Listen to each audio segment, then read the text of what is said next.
Welcome to Headstone Manor and Museum. This is a visual story for anyone who wants to prepare for a visit to our museum. It will tell you about how to get here, what and who you might meet, the sounds, lights and smells of the museum, what you can touch and accessibility. How to get here. You can get here by taking the H9 or H10 bus. Get off at Pinnerview and walk for 3 minutes. You can also take the train or tube. If you arrive at Harrow and Wealdstone station, the museum is a 15-minute walk. If you arrive at Headstone Lane station, it's also a 15-minute walk. If you arrive at North Harrow station, you can catch the H10 bus to Pinnerview and walk 3 minutes, or walk 15 minutes from the station directly. If you take the bus, once you get off at Pinnerview, you can follow the path along Pinnerview to reach the museum. If you walk from Headstone Lane station, you will see a children's playground.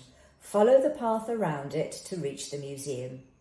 We also have a car park, which is a 3-minute walk from the museum entrance. Welcome to Headstone Manor and Museum. Before you reach the museum entrance, you will see the moat on your right with different kinds of birds. Walk along the moat and you will see the front entrance. Opposite the museum entrance is our visitor centre and cafe. Our cafe staff are happy to help. You can also take a look at the museum gift shop or grab a drink here. It might get a bit crowded and noisy if the cafe is full. There's an accessible toilet on the right-hand side of the cafe. The museum entrance is across from the cafe. This building is called the Small Barn. This is where you can start your museum visit. Inside the Small Barn, there are exhibition panels and display cases introducing Stone Age, Roman and Anglo-Saxon Harrow. There will be a short film playing with sounds on. You can also find several benches here to sit while watching the video. After you go through the Small Barn, you will see the Great Barn in front of you and the granary on your left-hand side.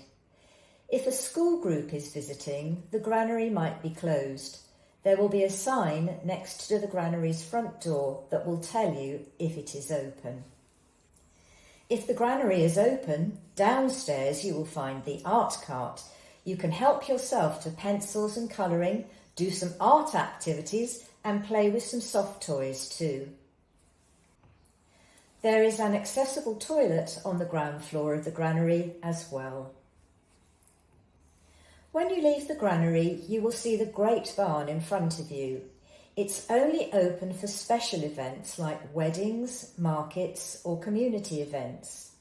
Follow the sign to the museum. The main museum is in the Manor House. You will cross the bridge to reach the Manor House. You'll go over the moat. Look out for fish and ducks. When you enter the Manor House, you will be standing in the parlour. Our house wardens will meet you here. They're there to help you and answer any questions. They will be wearing a badge that looks like this. A reminder before you begin exploring the Manor House. The Manor House is a Grade 1 listed building, which means that it is very old and important and it needs protecting. Some of the floors are uneven and there are steps into some of the rooms. Be careful. Some of the rooms have sounds or videos that play when you walk through. As you start your visit in the parlour, you can take a look at the community cupboard space in the corner of the room. It's designed by Harrow's community groups. It changes regularly and tells themed stories about Harrow.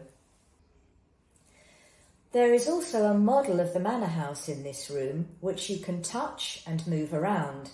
You can pick up a map and a trail of the Manor House for free. They will give you more information about the museum. You will turn left out of this room to see the rest of the museum. The first room on the left is the special exhibitions room. The display changes every few months with different temporary exhibitions. Come and find out what's on now. When you continue down the hall, you will find the modern Harrow room. This room focuses on Harrow in World War II as well as other more recent history. You can go up the stairs in this room to the bakehouse. Welcome to the bakehouse. You can have lots of fun playing in here and dressing up. There is an accessible toilet at the end of the ground floor corridor. The museum continues upstairs. You can walk up the staircase or use the lift at the back of the modern Harrow room. When you turn right at the top of the stairs, you will be in the Metroland room. You can learn more about the changes in Harrow after the Metropolitan line reached the area. If you push the button on the panel, a voice will start talking. You can move the maps on the wall up and down by pressing the buttons. Walk straight through the Metroland room to get to the Whitefriars room. Here you can learn more about the industry of Harrow. A lot of pretty and colourful glass in different shapes is displayed in here. Next to the Whitefriars room is where the lift comes up. Walk past the lift, next to which is our Book of Remembrance on display. Here you can read about the people who played a key part in the museum's story. The next room is the local history room, which is a quiet room. You can read books about Harrow here. If needed, take a break here and enjoy the quiet. When you walk back out to the top of the stairs and go past them, you will get to our Industrial Harrow room. You can learn more about the factories of Harrow in the 18th to the 20th centuries. Don't forget to have a closer look at this old camera. It's one of a kind. A video of Mr. Hall the farmer will play when you walk past him. He will tell you about how his life changed as a farmer. Walk past the stairs and down the corridor to get to the Victorian room. A voice will play when you walk into the room. She is talking about the arrival of the railway in Harrow. In this room there is a Victorian train coach where you can play a board game with your family and friends. You can find out more about the life of people living in Victorian Harrow. Make sure to take a look at Mrs. Beaton's cookbook. She is a famous person from Harrow. To the right of the Victorian room is the Georgian room. The door to this room is narrow, so it can be difficult to go through in a wheelchair. A projection of a lady called Mrs. Bucknell appears on the wall when you walk in the room. Next is the Stuart School room, which is up 2 steps. You can find out more about Harrow School in here. Go down the stairs to get to the next room, the Tudor room. The stairs have a rope banister, or you can take the lift back downstairs. In this room you will meet Mistress Redding. Press the button to hear her story. Continue down the next set of steps to get to the Great Hall. It was a place for parties and dinner in the past. Long tables were placed along the room with possibly an open fire in the middle. Mind your head coming down the stairs.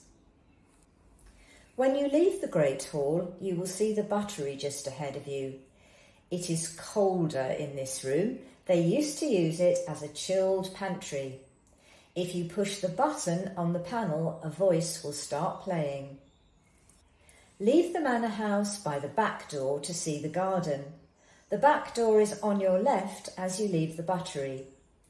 Don't forget to enjoy nature before you leave the museum. There are plants and animals all around. Follow the same path across the bridge to leave the museum. Looking forward to seeing you.